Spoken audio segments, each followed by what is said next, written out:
And welcome in everybody to another episode of the High Low Sports Podcast, the one show on the internet that doesn't require any redactions, both on purpose or by accident. We wish you all a very Merry Christmas or Hanukkah or Kwanzaa or whatever you're celebrating this week, or if you're just enjoying not having to go to work for a particular day, we hope you're enjoying it as well.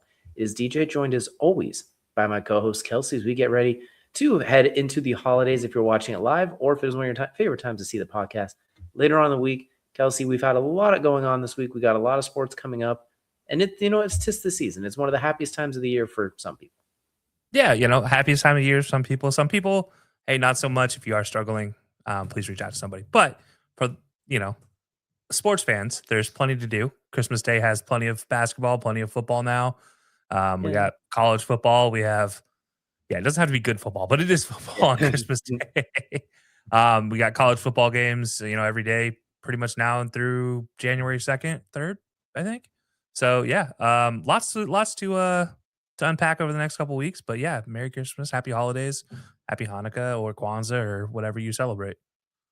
Most importantly, hopefully you don't have to work on any of these days. And if you do, well, to anyone who does go to somebody when they're working these days, don't be a dickhead. Like, just be nice to them. Like, that's all it requires. But speaking of being a dickhead, we're not going to do that today because we're actually going to talk about some good, some bad, and some ugly, and then some really ugly. But we'll get into all that later. We're going to go ahead and get things started with the opening part of our show. That is the tip-off, brought to our good friends over at SeatGeek. Use code BelletSports for $20 off your first purchase.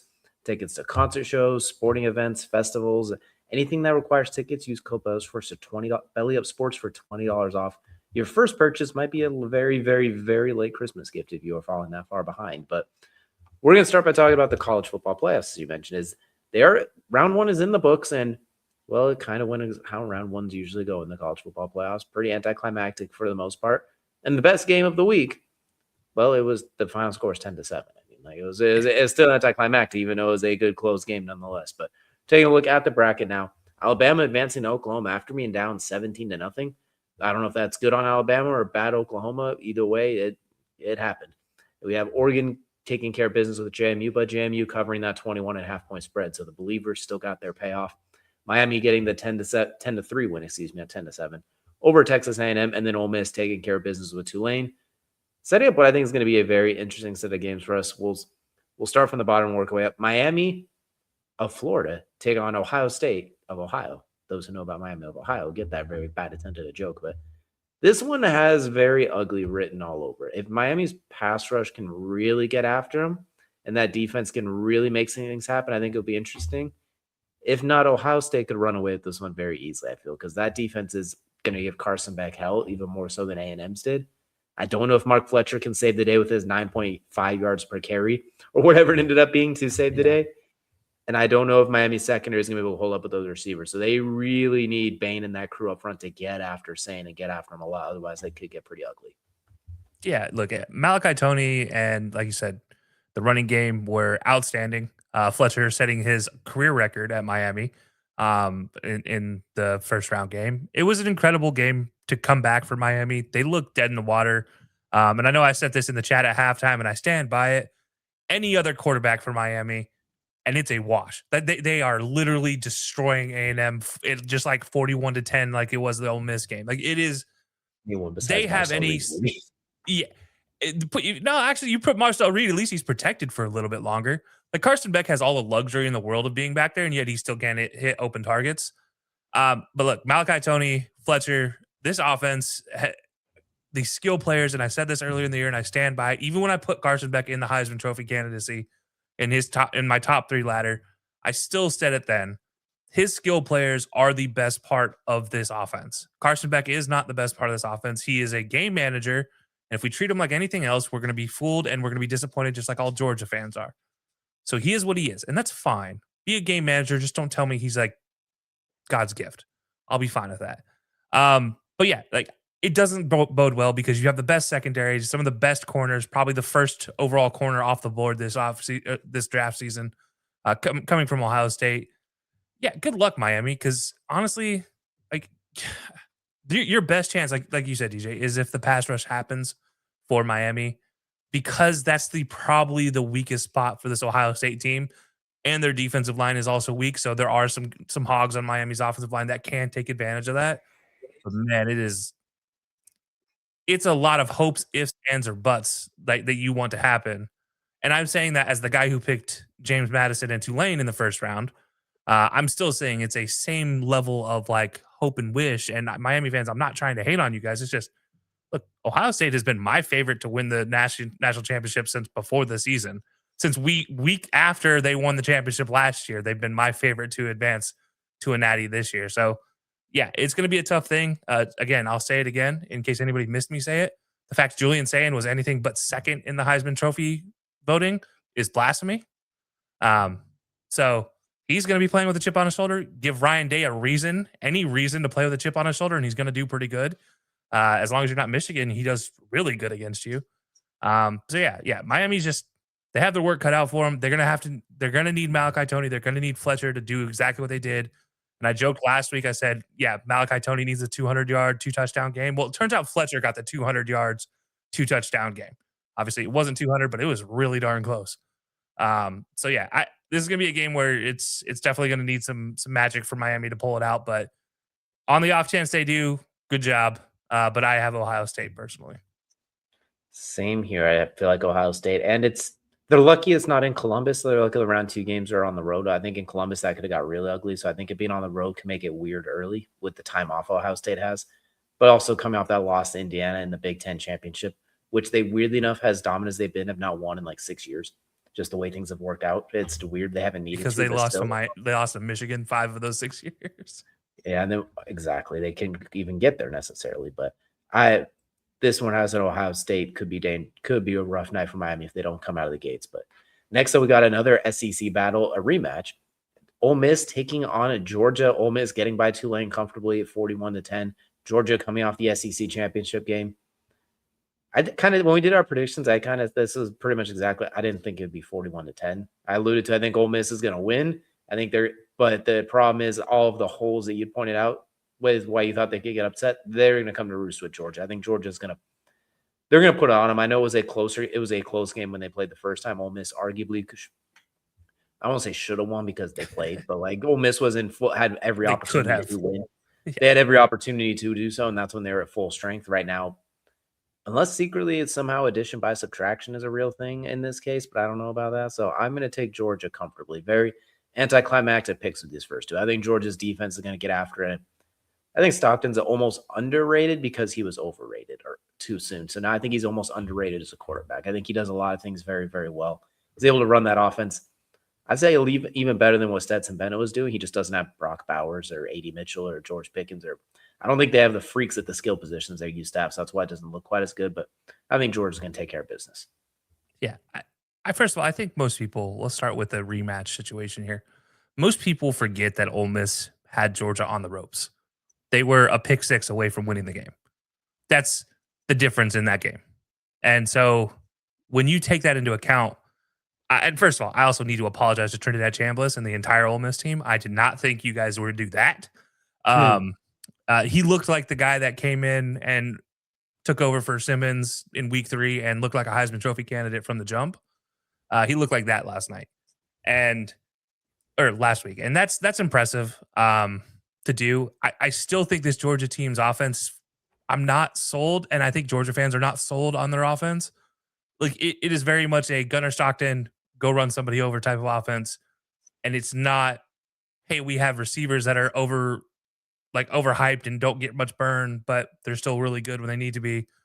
You know, they have Lucky, who's a tight end, who again, they continue to have really good tight ends. I think they have 2 tight ends right now that are ready to go into the NFL next year. Go figure. They get rid of Brock Bowers, and then there's just 2 more. Congratulations. So they do have tight ends, and Gunnar Stockton does love throwing to both tight ends.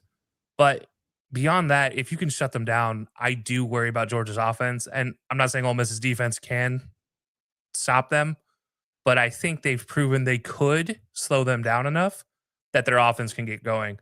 And if whatever they did last week against Tulane offensively continues, if K'Ron Lacey is going to continue to dominate the way he did as a running back, I think him and Trinidad Chambliss, who, by the way, 282 yards and a touchdown in the game, which is what we're used to seeing from the best quarterbacks in the NFL level. And he did that, by the way, 23 of 29. He only missed 6 passes. So It's been an impressive run. But yeah, if their offense can play like that, then this Rebel Black Bear, Land Sharks, whatever you want to call them, defense has a chance to make Gunnar Stockton's day a living hell. And I think that's potentially a possibility. So while you're going Georgia and not going with the upset, I think I will go the upset here because I want to apologize. I thought they would be, I thought they were a national championship contender all season. Then when Lane left, you wonder how they're going to do without a head coach. Well, obviously the emotions were there. They dominated. The chatter didn't stop though. And that's where I'm like, oh, maybe this team has still got that edge. So I'm going to go Ole Miss here. I think, why not? Let's see if they can pull something off over Georgia. And maybe, just maybe, I don't have to wear a Georgia sweater next year for the Auburn-Georgia game. That would be great. Oh, how the turntables have turned. So we'll have Ole Miss, Georgia, a difference here. An SEC rematch. Moving up now, a matchup I never in my wildest dreams thought we'd see in the college football playoff for a variety of reasons. And this year, it's the exact opposite of why I never thought I'd see it any other year of my life. But now this year, I still can't believe I'm seeing it now. But Indiana taking on Alabama, number 1 Indiana taking on number 9 Alabama. I'm emphasizing this because I, once again, never would have imagined in the sport of college football. Not the one I've seen. But I'm going to keep mine short and sweet. Oklahoma stinks. Alabama beat them. Neither one of them, I think, had real national championship aspirations. What I kind of talked about in our preview was more or less who wants to say they want a playoff game, and Oklahoma has yet to win a playoff game since it became a thing. And that continues at this point. They are choke artists. And Indiana's a wagon. It's not just Fernando Mendoza, the Heisman Trophy winner. It's not just that they have good receivers that'll probably be playing at the next level. They can run the blood out of the ball, and they have I'm willing to say it's an elite defense at this point. They have been. It's weird to say considering last year they were far from that, and it's still hard to get into my head that they're an elite defense, but they have played elite all year, and it was emphasized in that Big Ten championship game what they did to Ohio State. So taking Indiana comfortably double digits, Indiana walks away with this one. I think whoever, even if it was Oklahoma or Alabama, winner of this game was getting smoked. And after seeing that first round, if they're down 17-0 to Indiana, Kurt Cignetti is not going to allow them to go on a 34-7 run. Kirk Cignetti's going to try and go on a 34-7 run himself while up 17-0. So give me an Indiana comfortably to quote unquote roll.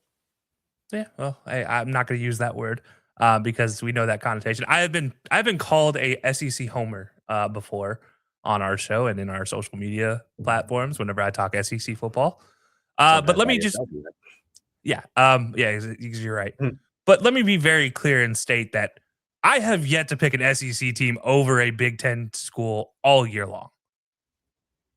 Period. Big Ten is back. Yeah. Look, I thought Ohio State was the national championship favorite. And unless they got beat by somebody, then that team would become the national championship favorite. Indiana beat them straight up, head to head in the biggest game of the Big Ten all year. Fact. Now, are they still?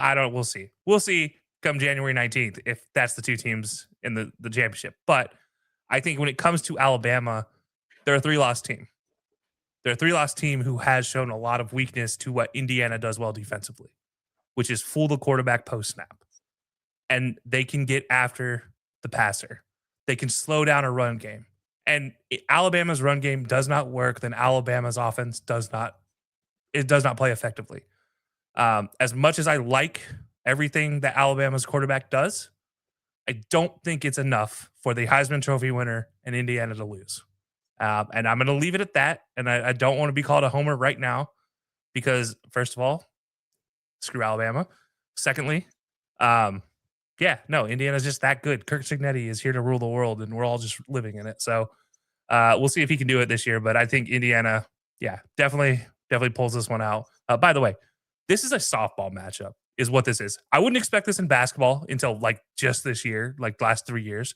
I wouldn't expect this in hockey or anything, soccer, volleyball, maybe volleyball. Badminton. Yeah, but this is a softball matchup. These are two softball schools. Let's be honest about it. That's what they're here for. I'm shocked to see this matchup in football, period. I will say, too, if Alabama wants to win, they have to find a way to get Ryan Williams involved because his random explosions and then 0-0 games, like you can't have those 0-0 games. It's either 10 for 130 or zeros. You can't have the zeros. Most drops for any player in Division I football. all He has season. more than some teams have as a whole. Like, it's been a very rough season. I've I'm never not here seen to crack anything up. like that. I've never seen a freshman have such an explosion and then an empty year, because it's completely empty. That Georgia game last year where he burst onto the scene might have been the best and worst thing that ever happened to him, because since that game, he has been wildly, even last year, it was up and down, up and down, up and down. So I think they got to get him involved and find a way, because he's still explosive. He's still a playmaker. We see what he does in open space. They just got to find a way to get him the ball where he can make plays. I don't know. That's up to them to figure out. But either way, we're going to move on to the next game, which I think is the best game of this slate, and I think could be one of the best matchups we see in the entire college football playoff. Oregon taking on Texas Tech. Oregon not covering the spread, but not really having too many issues at the same time with JMU. Texas Tech coming off the bye. In our predictions, I alluded to this one. I said I thought I think this will be one of the best games of the playoffs regardless. I'm going to take Texas Tech. I think that defense is going to make just enough plays. I think Dante Moore's I think he's still going to be really good, almost to the point where people are saying he should come out in the draft, and hopefully he says, no, I need one more year, because he needs one more year. And then I think he'll be absolutely awesome. But that's another conversation. I think it's going to be real. I think it's going to be an awesome game. Texas Tech, their offense is, I can't believe I'm saying this about a Texas Tech offense either. It's almost underrated because of how good their defense is. In our entire lifetime, it has been the opposite. Texas Tech plays no defense. You see the Patrick Mahomes 87 pass attempt games. Texas Tech's very balanced. They run the ball well. They obviously pass the ball well. They're just a well-rounded unit. I'm going to take Texas Tech in this one. I think the defense makes just enough plays. I don't know what the spread is off the top of my head, but I'm not touching it. It's probably two. This has 3-point game written all over it. Yeah, I'm going to see if I can find it, but yeah, this is one of the best games I think of the college football slate, the playoff slate. I like the idea of the Oklahoma-Alabama matchup, but it's also a repeat. We've seen that. We haven't seen an Oregon-Texas Tech matchup yet this year, and I think that's going to be really fun to watch. As you said, the Texas Tech offense, it's very powerful. It's a strong Texas Tech offense. It's not a spread you out, throw it around, not like that. It's we're going to run it down your throat 25 times, and if you can stop us, stop us. And Oregon has yet to prove they can stop teams that way this year. So we'll see how that goes. I think from Texas Tech's perspective, you're excited about what your offense could do. However, Texas Tech has been shown to not be able to play well offensively if the run game doesn't work, a la Utah. So, Oregon, you have a great chance. Stuff the box. Let your corners go one-on-one, because you have great corners. You have very good corners at Oregon. They're not going to slight you on that. I don't even want to slight you on your defensive line, because you have a pretty good defensive line too. But is it strong enough to hold up to a power run game right now? I don't know. But Texas Tech's defense on the flip side of things is fantastic. Best middle linebacker in all of college football. As you said last week, should have been in the Heisman Trophy ceremony. I agree with that. But and he's not even the best. He's not even the only middle linebacker they have. They have two middle linebackers that could probably go in the first 2 rounds of the draft if they really, really wanted to. But yeah, I think I'm with you on this one. Texas Tech just seems to be the favorite here. So I'm gonna, I guess I'll ride with the favorite for once. I mean, I normally pick upsets, I guess, but we'll go favorite here. Well, the good news is you're picking the underdog. As Oregon's a -1.5 point favorite. Let's go. So you know what? All right, keep the train rolling. And just for betting context out there for those who might not have seen it, right now Ohio State's -9.5 over Miami. Indiana's -6.5 over Alabama, and Georgia's -6.5 over Ole Miss. So no double-digit spreads for this one. That's what we like to see, and hopefully that Miami-Ohio State game is creeping close to that double digit. We'll see how that one plays out. But let us know down below who you have in these college football playoff games, who you have winning, and how you think they play out to the national championship. But we're now going to head to the NFL, and we're going to play a game here. It's basically going to be run it back, retool, or rebuild. More or less, are you going to blow it up, or are you going to run it back, or are you going to try and split the difference and retool with a handful of teams that are either out of the playoffs or they're basically out of the playoffs. Who are we kidding at this point? So we're not going to pick some. We're not going to take some of the obvious ones like the Raiders or the Giants, where it's obviously you're in the middle of a rebuild, or you should get started on it right now. We're not going to take like the Chiefs, who is just like, all right, it was a down year after you've been to 1,000 Super Bowls and your quarterback's knee exploded. We're going to ignore that one. We're going to take the more fun, interesting teams to look at. We're going to start with one that most of America hates, but they're still America's team nonetheless. We're going to go with the Dallas Cowboys to start things off.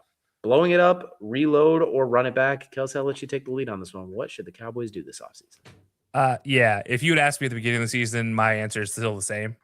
It is still blow it up. Whatever you've been doing in the draft room hasn't worked. Whatever you've been doing in the scouting room hasn't necessarily worked. You overperformed this year. You were saved by a George Pickens who went off, who is still a fantastic. I think your receiving core that stays.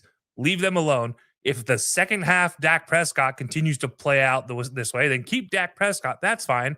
You need a running back. You need offensive linemen. You need defensive linemen outside of your two new additions this year. You need linebackers outside of your new addition this year. You need secondary help. Now, not that I hate their secondary, but you definitely need secondary help. There's no doubt about it. You can't secondary that can all play at the same time instead of rotating injuries. My goodness. You have 4 guys that need to start every week, and you could barely field 4. So there's a problem there. And your receivers outside of your top 2 need help. But, I think you have a solid tight end. You have a solid top 2 receivers, that probably outstanding top 2 receivers, if we're being honest. And then you have a quarterback who is 50-50. You also need, I'm sorry, I like the Schottenheimer situation as an OC. I still stand by that. I don't love him as a head coach, although he hasn't really done anything to really disappoint me this year. So that's cool. But yeah, I think as a whole, you got to blow this one up. Like, you have too many holes to fill to not think about blowing it up. That's where I'm at. Also, I stand by this until Jerry Jones hands the team off, not even to Steven, until Steven hands it off to somebody else at this point in time. I don't even know if this team will ever actually fully blow it up anymore. I think they're just going to keep trying to figure out ways to retool. And so I hate that. But yeah, for Cowboys fans, good luck. Enjoy the rebuild. What I would say is, if Jerry Jones hands the team off to somebody else that's not even a Jones, then I say you go and blow it up, because then you got time and you don't have that issue. But since that's not the case, and I'm gonna put a big old caveat on mine. If you're going to re-sign George Pickens, then you reload this bad boy. If you're gonna let him walk, then just destroy the whole thing at this point. Like, that was, as you mentioned, your strength of your team was when him and CeeDee Lamb were both cooking at the same time. Yeah. I love what Schottenheimer's offense. I actually thank you for putting a quarterback under center, Schotty. Thank you. The best teams in the NFL, I don't have the data, incorporate going under center. The worst teams are 99% in shotgun, and I hate it. You need to be able to be bounced on. 4th and 1, I digress. That's not the topic of conversation here. Javonte Williams dramatically overperformed this year. The offensive line, when it was healthy, it had its moments. The problem is they were never healthy consistently. Ferguson, my goodness, a top 10 tight end. The receiving core, you can make a case that was the best receiving duo in the NFL. Dak was really good for the most part. Defensively, as you mentioned, when you brought in Quinnen, there was a sign of hope. Like, it's like, yeah, Logan Wilson, but I'm going to say reload if you're going to bring back George Pickens and keep what you do have, because you do have the extra draft pick from the Packers. You do have assets to reload. And the NFC East, as you saw this year, like, Philadelphia stumbled ass backwards into winning the division at this point, really, because they've been up and down, in the Cowboys with it. Like, there's some work to be done. So I'll say reload, but if you're going to let George Pickens walk, then at that point, just blow it up. Like, keep your strength. But we'll go with reload it for this one. But there's some holes there. There's definitely some holes that need to be plugged. But speaking of holes, we're going to talk about the holiest team in all the land right now. We're going to go to the Indianapolis Colts, who mathematically aren't eliminated, but boy, do they need some help moving forward if they want to make it in there. 44-year-old not even Uncle Phil anymore, Grandpa Phil, still leading the show for him going into to play the Jaguars, which they have to win and hope for some help. Kelcey, this is a weird one for blow it up, reload, and run it back, because it's a very different situation than every other team we're going to talk about. But how are we feeling with this one? I know, okay, and then it's not just the quarterback situation that is killing the Colts. The one thing that actually was good on Monday. Yeah, it's honestly, Phil hasn't done the worst job ever. Honestly, he probably outperformed what you would have gotten if you had brought in any other backup third stringer to play the position. Brian Hoyer would look terrible next to what Phillip Rivers has done so far. We don't speak that name around here. But I just had to get a comparison for the people here. But no, I think when you look at this, the Colts' problem is health on the offensive line, a defensive pass rush. I don't know where it went, but it's non-existent. And you need a healthy secondary, safety specifically, which continues to be an issue ever since, Bob Sanders or Malik Hooker's knee died. They take your pick. She does well in the Cowboys. Go figure. Anyways, I think you look at those 3 main positions, and yeah, you need to reload. It's not a full blow it up, but it is a retool. Like, you have to figure it out. You have to go out and spend assets, spend money, go get players, figure out what you need to do to reload that middle of the offensive line, the middle of your defensive line, and get a safety. Like, your spine of the team is what's the crux right now. And right now you're missing 3 out of the 6 positions that can fill a spine of a team. You have a quarterback that can play, whether it's AR, whether it's Daniel Jones. Both of them have proven they can play under Shane Steichen. They can play there. AR has more to prove still, but Daniel Jones gets healthy next year. We saw what he could do this year. It was good. JT is still a fantastic running back. You have a great tight end. You have solid receivers. Maybe you could get an extra one, but right now you have really solid receivers.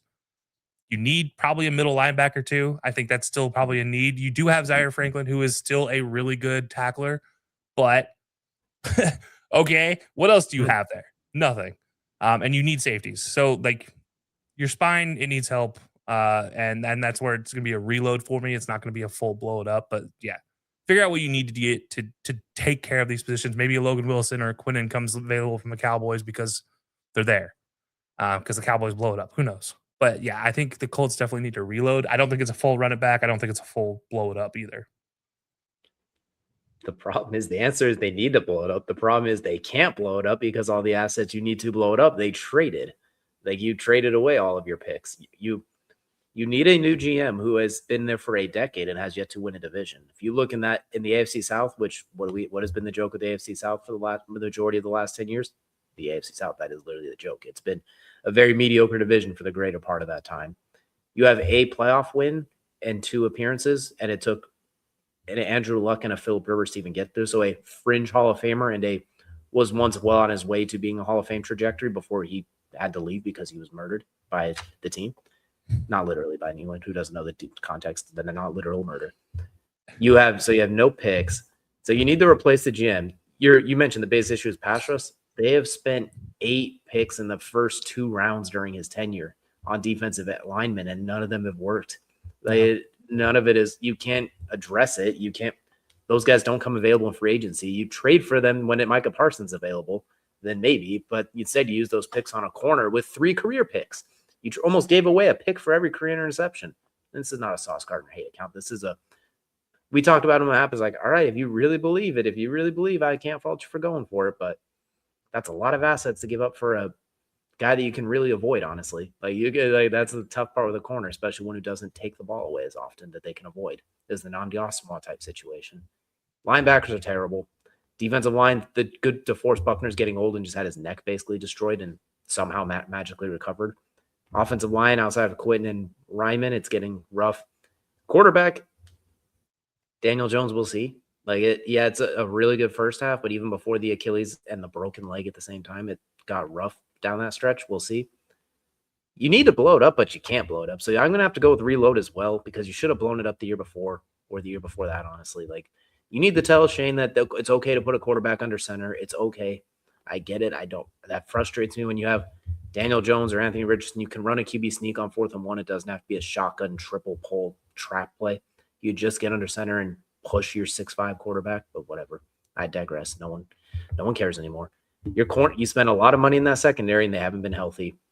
So it's a reload, but it's an ugly reload because you have no picks to really reload. You have to re-sign Alec Pierce, because if you don't re-sign him, then what's the point? That's your best receiver by far. It's not just he out there somewhere. Although, hey, Josh Downs is building slowly if he can stay healthy. He's nice. Alec Pierce has shown the ability to actually run routes more than just the deep ball now. I think he's really he's running the dig routes. He's running slants. The route tree is open with him now, and so I think Josh Downs is nice. There's no Josh Downs hater. Alec Pierce, you have to re-sign him. You can't let him go. Yeah. So it's tough. I'm going to say reload because you don't have a choice. The problem is the guy that's going to be doing the reloading has a very strong history of not being competent. You did everything different than your history shows this year. You're going to end up with the exact same 8 to 9 wins. It's no matter what math you do, you end up with the wrong answer with it. So that they need to blow it up, but they're stuck. So reload it, go win 8 or 9 games next year, get a false sense of hope, do it again, and then blow it up later, I guess. And 4th and 1, come out in the shotgun and run a triple pulling tackle, guard, quarterback, tight end sneak, whatever. Instead of just a QB sneak or whatever. I digress. We're moving on because this team's terrible. Speaking of terrible teams, another very unique one. We're going to go to the Cincinnati Bengals. Well, They are weird because you have the most important position locked up. You have two dynamic offensive playmakers, really three, because Chase Brown's looked really good recently. Problem is everything else is broken. I don't know where you go from here, really, because you have a lot of money spent there. You just won 4 games. Yeah, I don't know. Your quarterback wasn't happy a week ago, and then after he played Miami, he was looking awfully good again, and just won the FedEx Air Player of the Week. So, what the hell are we doing here in Cincinnati? Like, what are we doing, Kelcey? Yeah.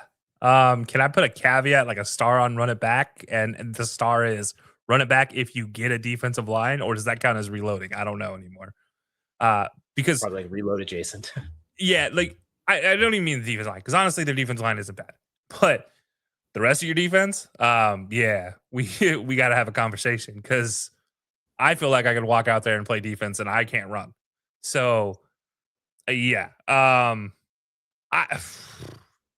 Bengals are tough, man. I honestly, all right, you know what? I'm gonna say it. Blow it up.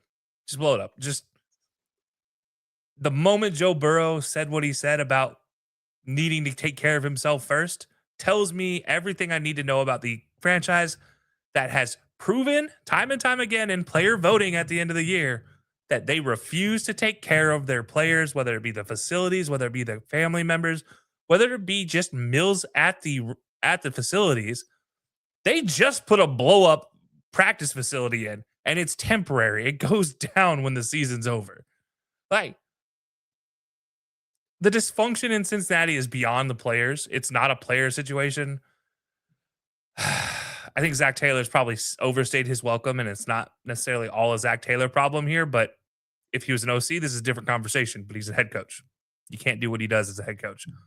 So yeah, with all that said, blow it up. Just start over, see what you can get for Joe. Send Joe on to greener pastures, or you keep Joe and you keep Jamar and you keep T, and then you hope you get greener pastures everywhere else. But just remember, that's 3 players you have to pay a whole lot of money going forward. So you got to figure it out. I think if you blow this up, you probably get rid of Joe, you probably get rid of Jamar, and you probably get rid of T. Outside of that, I think, and Trey Henderson. I think those 4 are your, yeah, it was done at the end of the year anyways. But I think those 4 you have to let go on to greener pastures. Outside of that, I think, yeah, it's maybe keep Chase Brown, and he's the unlucky man that has to live through that rebuild. But yeah, I don't know what else you could do if you're Cincinnati if you want to win. And I'm saying that as I have a Joe Burrow jersey, Bengals jersey right next to me. So that one hurts me a little bit to admit. But yeah, I think at this point you have to blow it up if you have any hope of making Cincinnati a competent franchise again. I'm torn because on the one hand, I want to say like reload. I want to say blow it up for the same reason you said. Like what you're doing is not working. You're kind of in a pickle. But at the same time, what are the chances you get Joe Burrow and Jamar Chase again? It's like, yeah. So what I want to do is I want to do reloaded Jason as well, but I'm going to keep the players with the reload, but I'm destroying the front office and the head coaching. Like I'm purging that. And I hate talking like that because like we don't like to call for other people's jobs on here. We don't like to say get rid of them. Like it's not trying to ruin someone's livelihood, but at some point things have to change there. Like Zach Taylor, you said as an OC what he's doing is fine. I disagree because I think what he'd be doing as an OC would be a travesty as well. That offense is literally pitch and fade route every time. Like there's a reason they start 0-3 half the time. It's because they run the same thing, and then Joe Burrow and they figure it out in film, and then they just adjust off that. There's no offensive creativity. They did a little bit with more with Chase Brown because boy is he explosive. He has a second gear that's like, oh, you got that second jetpack shoved up your ass that you can unlock out of nowhere. All right, get him in open space and have fun. That's something we should have seen a lot more throughout the year. Offensive line, they've invested in. I can't fault them on that. They've just haven't stayed healthy and haven't done a good job of it. The drafting has been abysmal. My goodness. Mm-hmm. Like outside of Jamar, Joe, and T, where have the good draft picks been? Like Chase Brown was the only one. Trey Henderson? No, he wasn't even a Bengal to begin with. Yeah. You drafted Jesse Bates well before this tenure, and he's gone. Not that he would solve all the issues, but it would be nice. But he's still playing at an all-pro level. He would have helped at least 1%. Like it's so I'm going to say reload, but I'm mostly focusing there because you need the draft picks you have to hit on. And I know Shamar Stewart didn't really play this year, so you don't know how good that one is. Maybe he turns out being a behemoth this next year. But and then the Trey Hendrickson situation, they're at fault for that too. So we're reloading, but we're focusing on everyone who doesn't play. Because they need to get the players who can play. So I'm going to say reload, but I'm in the same boat. We're blowing up the front office to reload the team. So it's like there's like a dash between them. I didn't know that was a possible putting choice. two together.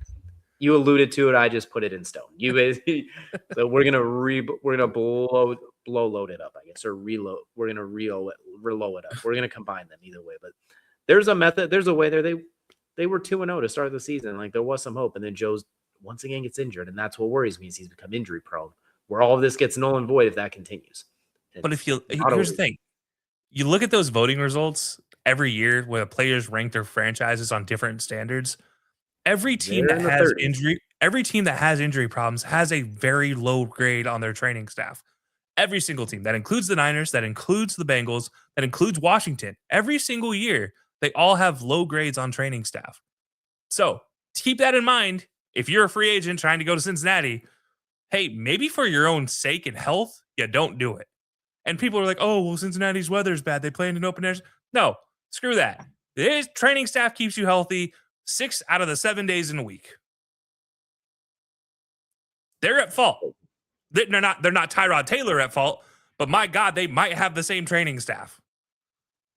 We'll find out if Joe Burrow gets stabbed next year. Then we'll know for sure. But we'll move on to a team that really wanted to draft Joe Burrow and offered 3 first-round picks. I think it was to try and get up to go get him, but were unsuccessful.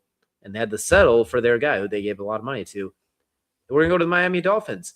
Tua getting benched, and Quinn Ewers comes in, who, honestly, I don't even know what to think. It's his first start. It's a team that's completely imploded at this point, so I'm not going to say yes or no. You had Devin A-Chain, who's been really good this year. Like, even not just as like a gadget fast guy, but actually as a good running back this year. He's the one bright spot. Jalen Waddle, when they throw the ball beyond 2.5 yards, he's been great. The problem is they don't throw the ball down the field. Yeah, I'm gonna take this one first. We're blowing this bad boy all the way up. You try and keep Devin A-Chain. That's the one player you really keep. Jalen Waddle if you can, but that might be your best trade asset. Like there was talk about him trade at the deadline with the Bills. Tyreek's gone. He was already wanted to be gone anyway, so that's not a surprise. You got to find a way to trade Tua. It's going to be hard with that contract. Nobody wants that, especially with his unfortunate injury history. You're going to have to do the Brock Osweiler and say, hey, we'll give you Tua and a second-round pick for a third-round pick. If not second and third. Yeah, like you're going to have to find a way, and I don't know who's going to want to take it because you don't want your backup quarterback to be injury prone because if he has to play, you want him to be healthy. So it's a tough spot. So if you're at Miami, you have to blow this up. Mike McDaniel, I think, is going to be a great offensive coordinator at his next stop. I think at head coach, it just wasn't quite the right fit. It had its moments. Took the league by storm in 2022 to led the league in passing yards. But unfortunately, when you give him all that money and then the concussions come home to roost, you can see by the play style, they have to call plays to ensure he doesn't get tackled. And he still runs face first into defender sometimes. And the way the rest of your roster has been invested in it, you got to blow this bad boy up. There's no way to reload or run it back. You just got to, for a 6-win team, it's got to be blown up. Yeah. I agree. I feel like Mike McDaniel's biggest fault is he continued to try to play the same game with Tua after Tua got hurt. And I don't mean that's like all his fault. Tua has to understand his limitations, which I don't think he ever bothered to try to learn his limitations. So I think that's part of it. I think that doesn't help. Obviously, Tua's his ability to he wants to make plays, right? That's his biggest fault. He just wants to make plays, and that's fine. But you got to learn as you're the quarterback, you're not a running back. You can't dive face first. You're not protected anymore. This isn't college football. You're going to get smashed. It's a lot of and look, I'm a big proponent of head safety and mental health, but as a quarterback, you can't put your face in the firing line. That's rule number 1, and he did that. So I think this franchise is a result of injury leading to kind of just naivety, where they and maybe pleading ignorance, where they're like, "Oh, we can still run the same." You can't. You need a quarterback to throw to Tyreek. Tyreek got upset because he didn't have a quarterback to throw to him so many years because this quarterback kept getting hurt. You didn't have a running back until Devin A-Chain walked in the door. Outside of Jalen Waddle, who finally got unleashed this year, which I don't understand why they can't find a number 2. You didn't have a tight end until this year. You had a Gesicki who was good, but he wasn't great because his quarterback wasn't there. And then your defense, you've blown up like 5 times at this point in time. So like you're back to Minkah Fitzpatrick, which was a trade before the Mike McDaniels era. And yeah, I think we're at the point now where you got to blow it up. This is another one where I could put in the same category as the Bengals. Like you also need to look at that front office, and you need to have a conversation with that front office, that training staff. all of them to figure out what they need to do to make sure their rankings aren't D and C's anymore. I need A's and B's, guys. We need A/B honor roll from you guys if you're going to be successful in the future. Because right now, yeah, it's not great. So yeah, I'm with you, blow it up, but it's like the problems run deep in Miami. It's not a little bit. And hey, for the first time, it's not your stadium. Congratulations, you guys have coverage for the fans at least. If that helps, I don't know. It doesn't help. They got a long ways to go. I would like to see Quinn Ewers play the rest of the season and at least be on the roster, but at least in a quarterback competition next year. I want to see a competition. Unless you're bringing in somebody that might be on the next team we're talking about, who's a well-established all-pro level quarterback. Next up, we're going to go to the Baltimore Ravens, a unique one that I did not expect to be on here. And, after what we saw in the Baltimore Times article earlier today, this makes it a lot more interesting. That is for sure, with just the highlights of basically things are not all wonderful in Baltimore. I'll let anyone else kind of read into what they want. This one, you're reloading because you're the Baltimore Ravens. You're reloading. Like, you don't really ever since they've come back, have they ever really blown it up? I don't really think so. Like, they've never been like a top 5 pick or anything like that I could think of. I think you know what? Maybe early 2000s. Kyle Bowler, maybe the Kyle Bowler pick. I think the early 2000s after their Super Bowl run. But even then, you didn't really blow it up because you ended up with Ray Lewis, Terrell Suggs, Tony Siragusa. You still have those you had guys. Jamal Lewis. Yeah, you never really. They've been the ultimate reload team, because they just take the best. Yeah, they just refill and push forward. Just keep trugging along. They even stumbled into Lamar by trading back in the first round, and that ended up being smart. Most of the time, great, and has been great up until now. It sounds like, and as long as he's. I don't know what's going on with that. How much of what was in that article is 100% fact? I don't know how much of it was leaked. I don't know the details of it. But if let's take it at face value, you definitely can't keep the same coaching staff, unfortunately, because that's run its course. Unfortunately, sometimes nothing wrong. It's just 18 years in that place. It's got to come to a head at some point. He's been there. If someone was born his first year there, they are now legally allowed to do just about anything besides drink. So I think you got to change there. Maybe you just keep it simple and you bump up Todd Monken to head coach if you do that. But at the same time, I think you need to you need to do a little bit of cleaning house, because you've had Lamar for a while. Usually a head coach and quarterback, when they win a Super Bowl together, it's within the first, I think, 5 years. I think after that, there's been 1 or 2 in the history of the game at that point. So I think Lamar might just need a change of scenery too. If what we saw in that article was true, maybe he just needs a new coach, a new offense, a new everything kind of around him as well. Especially now that he's running the ball a lot less, whether due to injuries or just due to him getting tired of getting hit. Could go either way. He's going to run the ball less. You need someone that's going to invest in the assets a little bit differently. It's going to design the offense a little differently. Just need a little bit more top to bottom. And I don't think you can run it back, though. That's what I think is weird, is after the season, I don't think you could truly run it back. So we're going to say reload the Baltimore special. Yeah. Yeah. I think starting I don't know how much to buy into the coaching conversation. I do think Harbaugh has probably run his course, but I don't think it's as egregious as a lot of people think.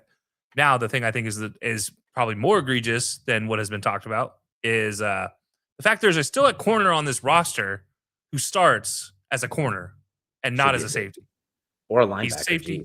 He's been a safety his whole career. Yeah, move into the box or move into a safety. You are not a corner. I've never thought you were a corner since you were at Alabama. And if nobody knows what I'm talking about, it's Marlon Humphrey. He has been a great ball hawk from a center field position, but he does not play a center field position with the Ravens. They just don't do it. They literally let him try to man up on somebody, and he doesn't have that speed. He doesn't have that ability anymore. And that's fine. You get older, you get slower. These receivers are running 4.2s, 4.3s. Marlon Humphrey never ran a 4.2 or 4.3. So you got to keep that in mind when you're talking about this. He is a 6-foot monster of a man that can go and take heads. So go and let this man take heads. Don't put him in a position to be burnt time and time again. And this whole, let me bring in an old veteran corner and try to fill in the gaps, obviously didn't work. It hasn't worked since you brought Dion in to be a safety. By the way, another corner moving to safety. So keep that in mind if you're the Ravens. I think you got to start there. I think this secondary has run its course. It needs to be fixed. Keep Kyle Hamilton. Figure out the rest. Is kind of where I'm at. Kyle Hamilton is safety. That's a pretty nice duo too. That's a pretty nice duo. And it's not like their corners outside of Marlon Humphrey are terrible, but you're being asked to. Right. Yeah, like I'll take Wiggins as a 1 or a 2, but like bring in somebody, go get somebody. Trade in the draft this year, or you know you what, you might be in the perfect spot to go get the kid out of Ohio State right now in the draft. Just Just have 4 safeties. yeah, like I I don't know what you need to do correctly, but it's not a full blow it up because the Ravens will never blow it up because they have one of the smartest front offices in NFL football. What they're gonna do is reload somehow, and I'm gonna get irritated when the draft comes around and it's a 25th pick again, and we see the Ravens sitting there, maybe the 18th to 25th pick, and there's still a best available player who's a top 10 ranked player who just sits there, and the Ravens are like, all right, we'll take him. Turns into another great player. That's what the Ravens do. That's what they do best. That's what they're always going to do best. The first 2 rounds, they just take best available defensive player or best available fit for their team. And I say let it happen again. But yeah, I don't know if you get rid of the coaching staff just yet. I think Harbaugh is a stabling situation. I think offensively, coordinator wise, fix that. Fix your D coordinator. Let Harbaugh just keep managing the situation. But yeah, I think, I don't know. The Ravens are in a weird situation. I think it's a reload, but you got to start with that secondary. It's bad. You got to get your pass rush back. Why you traded Oa in the middle of the year, I don't understand that either. It wasn't like you were That doing a pass, whole lot. And bringing offensive linemen to help anybody. they're in a weird spot too because they bit with the way they've been able to run offense with Lamar's legs. You've been able to kind of siphon money away from receiver to build the receiver room to build such a well-rounded unit. Since receiver outside of quarterback and edge is the highest paid position, so you've been able to basically you're able to short there a little bit to build elite offensive lines, have Mark Andrews, have those elite defenses, Lamar in that elite backfield. With the way they're going now, you know, if things hold, Lamar will finish this entire season without a 20-yard run. Like just saying that out loud just feels correct. It just feels crazy. He used to get multiple of those in a game. You get multiple in a single play.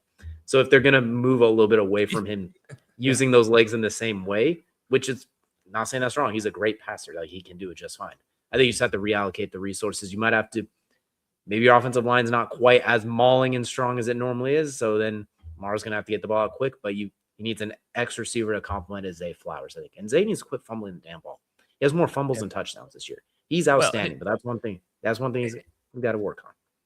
Derrick Henry hasn't had a great year holding the ball either. So There's been a lot of problems in Baltimore. And it's been an avalanche.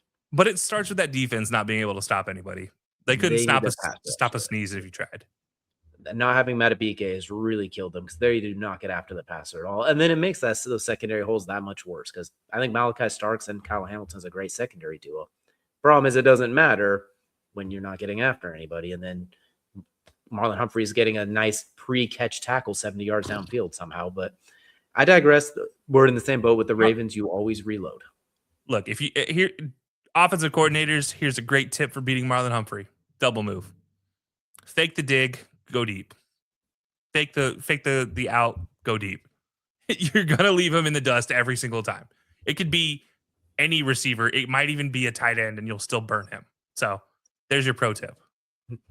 Well, be sure to let us know down below what you all think, which ones you'd reload, run it back, or blow it up. But that's going to do it here for our very, very full tip-off episode, which is going to take us into a very festive main event. And for the main event, we are handing out Christmas gifts. We're giving gifts all across the sports world.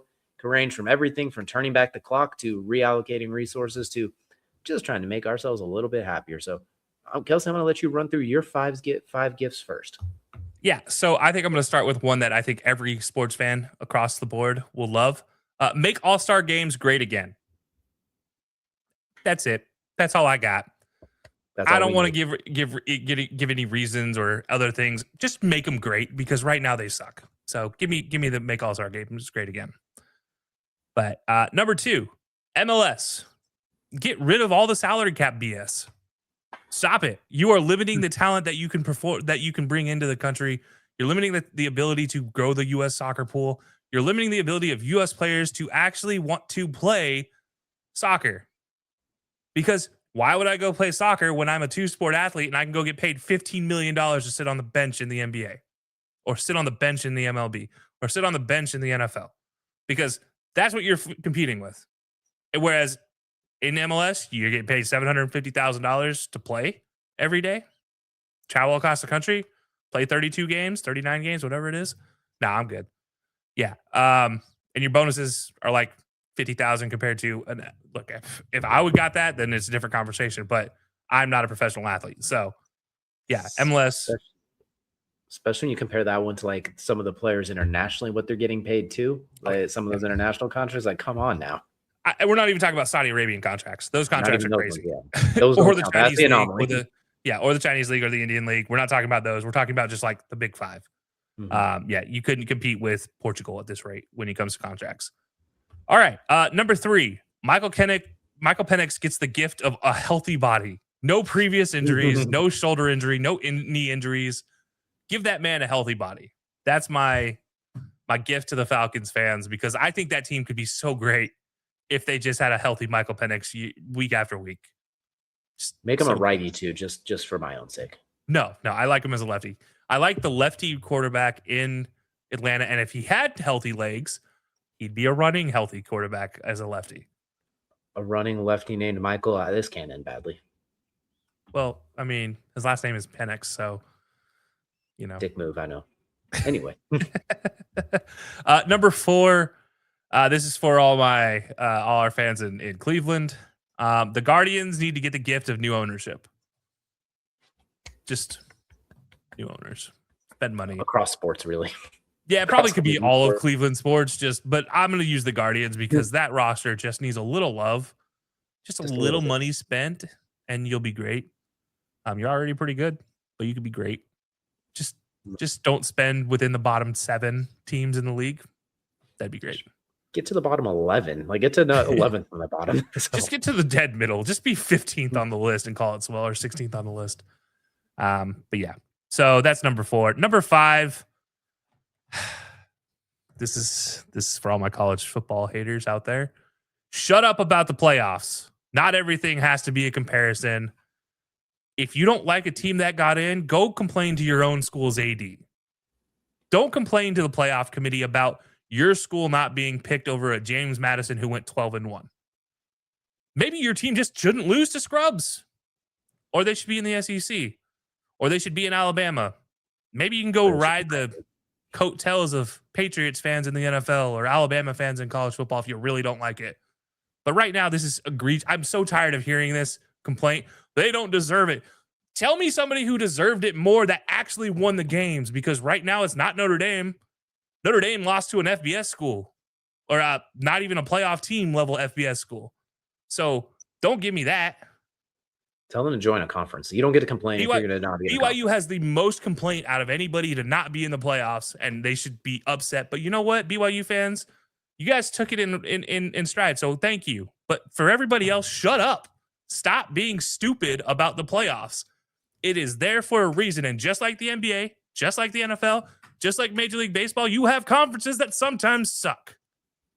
And they still get teams in with a losing freaking record. You don't complain about them over one of the other teams from the other conferences getting in. So why do you complain about this? This is the way the rules are set up. Let it be. Move on. If you don't like it, then maybe we just do a whole 16 to 24 team playoff like the FCS. Call that swell. But you know what? That's too stupid for everybody in the playoff committee to do. So you're not going to do that. So you're going to stick with this stupid 12 team and complain all the time. But shut up. Don't stop doing this. This is stupid. Not everything has to be a comparison about what happened versus what could have happened, because it's all imaginary and doesn't exist. And next thing you know, we're all going to have fake national championships like UCF or what Auburn added. I don't care. This is so dumb. Just shut up about all this stupidity. It happened. Move on. College football is the ultimate hypothetical sport because of the situation that it has been put into with this, and because of people overthinking it and that sort of thing, which is a great way to segue into my gifts. I'm going to go out of order with mine. My gift is to the college football system as well. You know what we're going to do? We are going to combine the BCS system with the FCS system. We're going to do both. So we're going to use the BCS system to pick your playoff teams and their seeding, and then we're going to go off that. If you don't like it, you can't whine and complain about this stupid committee. The BCS system, there was faults with it, obviously, but more often than not, it came down to computers, really. It's like, all right, they blame Terminator. I mean, okay, fine, whatever. It's not coming down to the human subjectivity that everyone wants to complain so much about. And if they put James Madison in there over BYU, I don't want to hear a damn word about it, because they still just might do that. If they want to put Tulane in there over them, you will just have to deal with it. The problem with BCS, more or less, was you were picking two teams to play in a championship and nobody else had a chance, really. Now we're going to combine that with the FCS playoff system where, all right, you want to get in? Well, pretty much everyone's getting in at this point. We're cutting the season down a little bit. We're still going to have rivalry week in that Thanksgiving week. That's tradition. We'll have conference championship games right after that. Then the following week, the playoffs begin. We're gonna finish the playoffs. We're gonna be going nonstop. Sorry, you're spending Christmas playing, what you're kind of doing already. This thing's cranking. We're rolling, boys. Like, we're going. We're making this thing happen. We might even do conference championship week and rivalry week a couple weeks earlier so they can have Thanksgiving during the playoffs. We're moving things. We're getting this thing grooving. So same thing you said. No more bitching, everybody. And you know what? Here's a reason why you're not bitching anymore. But I digress. Well, this isn't a hate show. We're gonna talk about some good things here. Like the next one, NFL. I'm giving you the gift of turning injuries off button, like we see in Madden. They need it, and that's not just for like the Patrick Mahomes and the Micah Parsons, those superstars we lost. It's because of what we're about to see on Christmas Day. And if those of you watching afterwards, well, some of those quarterback matchups you will be seeing. The amount of look at the Chargers offensive line. My goodness, that's a CVS receipt of injuries. You talked about the Colts cornerbacks. We talk about the amount of quarterbacks.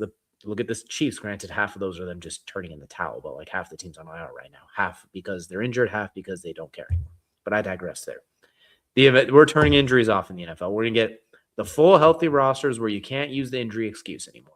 Where it's just going to play it out. And if your team loses, then you have to think of something else like, oh, the wind was weird. You can't use injuries as an excuse anymore. Speaking of no more excuses, we're going to the fight game. We're giving Daniel Cormier the gift of being young again and on Ozempic. I'm not letting him. That man is 5'9" and was fighting at 240 pounds as a heavyweight and cutting the 205 at 5'10" and like a 72-inch reach.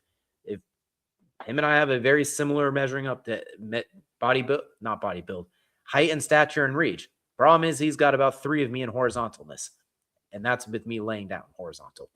So we're getting him on Ozempic. He's fighting at like 185 because there's a lot of weight that could have been cut off there. He was born in Louisiana, so we know how the food is down there, and it can get real dangerous. I forgive him a little bit. That's why. So we're gonna pretend that didn't happen. We're gonna give him the Ozempic in his heyday. So he's a 32-year-old Olympic level wrestler fighting at a 185 as opposed to 205 and up to 240 and whatnot. My goodness, what could have been? Yeah, what could have absolutely been? Because he was a unit and he was an athlete, even though he didn't look like it. So we're gonna give him the gift of being able to compete at a not rotund build. Speaking of not rotund build, we're going to give Phillip Rivers Anthony Richardson's athletic skill set. We're going to give him the arm strength. We're going to give him that. We're going to give him the mobility. We're going to give him the size. We're basically just going to give him Anthony Richardson's body. He's still dunk-gumming out there slinging it and played arguably well enough to win the last 2 games. Granted, the first one didn't do much, but he gave him the lead with less than a minute to go. Against the 49ers, well, when you don't force a single punt all game, there's only so many games you can win at that point. So we're going to give Phillip Rivers the ability to throw the ball 80 yards while falling down. Even though he struggled to throw it 50, even in his heyday with his goofy ass motion, now we're going to give him the ability to throw it 80 and run a 4.4. Because I want to see him turn the corner on someone and trash talk them running up the sideline, saying, "Doggone, you're slow. I'm turning the corner on you," while he's running away and pulling away from a safety. So we're going to maximize the trash talk with that. Last but not least, we are going to bless the National Basketball Association with something it has not seen since many of our viewers have been born: the gift of defense. We are bringing back defense. We're bringing back the defense of the early 2000s. I'm not even going to go 90s, 80s, where it was assault. That's assault, brother. We're just going to go with the 2000s defense where you can get close. You can make contact. Shea, I'm sorry, you're not scoring 35 points a game anymore. You're probably down to like 27. So, I'm sorry, you're not getting the 17 free throws a game.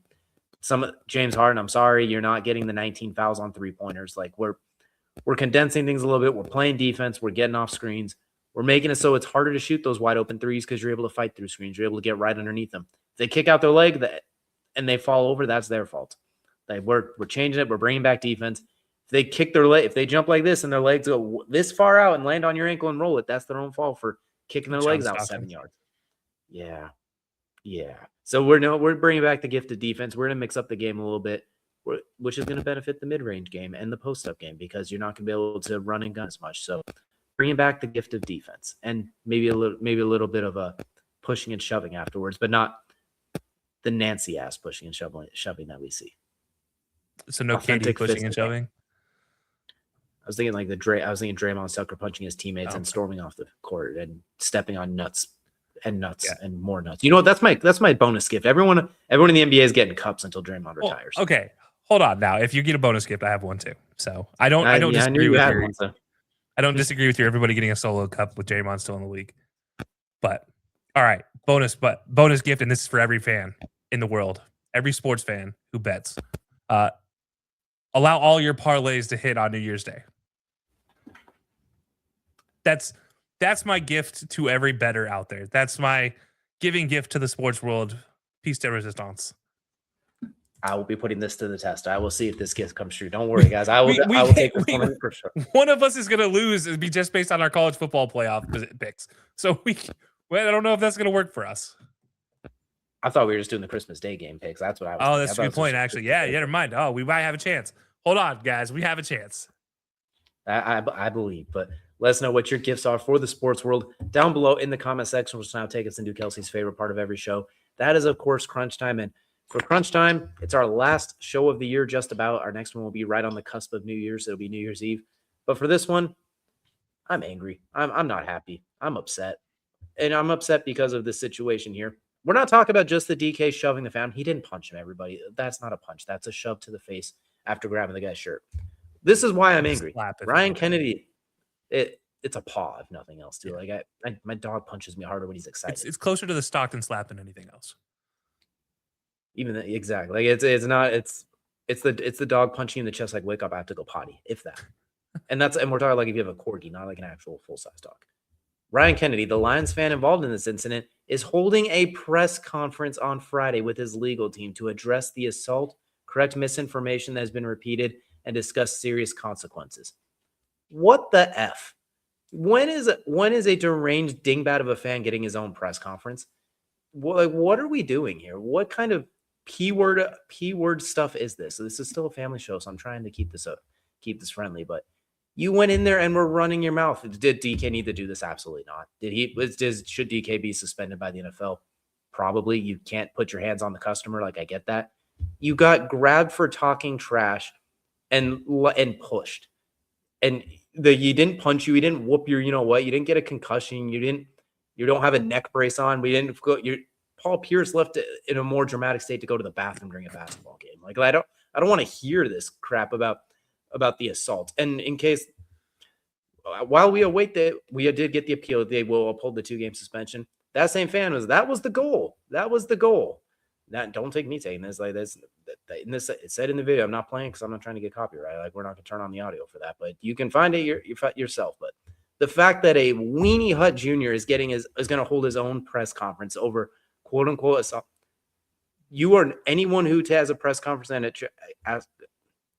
charges for assault for this, what they do not get to call themselves a man or identify as a man or whatever the hell it is. This is the weeniest thing I've ever seen in my life. Like, this is absolutely abysmal. This is a P word on, my goodness, how embarrassing that is as a human. Like, I couldn't even imagine. I'm trying to even put it into words. Like, could you imagine just like telling your friends this or something like this? Like, yeah, I got him to grab me and I'm pressing assault. Like, you sound like the biggest weenie I've ever seen in my life. DK's in the wrong here, but like, you fully instigated this. And now you're holding a press conference to address the assault, correct misinformation, and then discuss charges, serious consequence. Like, what? Yeah. This is absolutely absurd. Yeah, I'm glad you brought this one up because this has been something that gripes me for a long time. I've never understood fans who want to talk that type of trash. And I'm not talking like the kind like you get a little light ribbing in. It's like, oh, LeBron, you missed that by a mile. You know, if you airball, like, that's fine. You don't insult a man anywhere, period, another man, unless you're ready to fight. That's it. You don't insult him.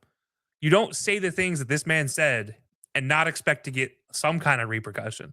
Now, supposedly has been suspended from ever entering Ford Field again. Congratulations. You wasted season ticket money to get grabbed by DK Metcalf. And now you're going to milk it for every single dollar it's worth. Yeah, I got a lot of problems with this one from the fan standpoint. We've talked about a lot of fan conduct on this show before because we are fans. We go to games. We enjoy them. This ruins it for everybody. If this is going to keep happening, because this isn't the first case of a fan stepping across the line. This isn't the first case of a fan getting punched. It's better yet. It's not even the first case of a fan getting punched in the Midwest part of the United States. So, anybody remember the Malice at the Palace? Yeah. So, look, this is a situation where, punched is a light, strong word for what DK did. You're lucky he didn't drag you on the field and really just get his money's worth, if I'm being honest. The guy got paid a lot of money, and he forfeited $40 million, if not more, this season in guarantees because of this. So that tells you how angry you got him. Now, DK has always had a little bit of an anger issue in the NFL, but that's to other players. That's not to fans. He's always shown fans love. This is a single incident with DK. I'm not going to put the guy on a spike and, lambaste him. He shouldn't have done it. He knows that. He should have never put hands on the customer, as you said it. Although I can tell you from retail, there have been many cases where I would have loved to put hands on a customer. Man, as a fan, I just don't know what you're thinking. Why is this where you want to go? Why is this what you want to be recognized with? How many cameras are in there in that stadium? You know somebody's going to be there. And as a fan, there is a kid sitting 2 seats away from you. Literally, you see him in the picture. You just set an example for this child that it's okay to insult somebody from the other team that way. And that's never okay. And I hate that about fans that want to talk all the smack. I don't care if you talk smack to other fans. That's between you and other fans. Don't do it to the players on the field. Because, first of all, you can't do anything that they're doing, period. None of these fans will ever hold a candle towards DK Metcalf's physicality and his abilities on the field. And that's saying something that DK is not even a top 30 receiver this year in fantasy football. So you couldn't even rank in the top 100 if you're that fan. You probably wouldn't even rank in the top 300 of wide receivers, and that's including offensive linemen. Yeah, maybe 400. My bad. But yeah, you know what? I hate it, man. I hate when fans do this. I hate when fans take center stage. I hate when referees take center stage, and that's already egregious enough. Imagine if a fan takes center stage. I'm ready to just punch him myself. So yeah, it's stupid that this guy is going to milk this for every single dollar and penny it's worth. But this is what happens when you give anybody a microphone and say they can do whatever they want. As we have a podcast, I say that. But you know what?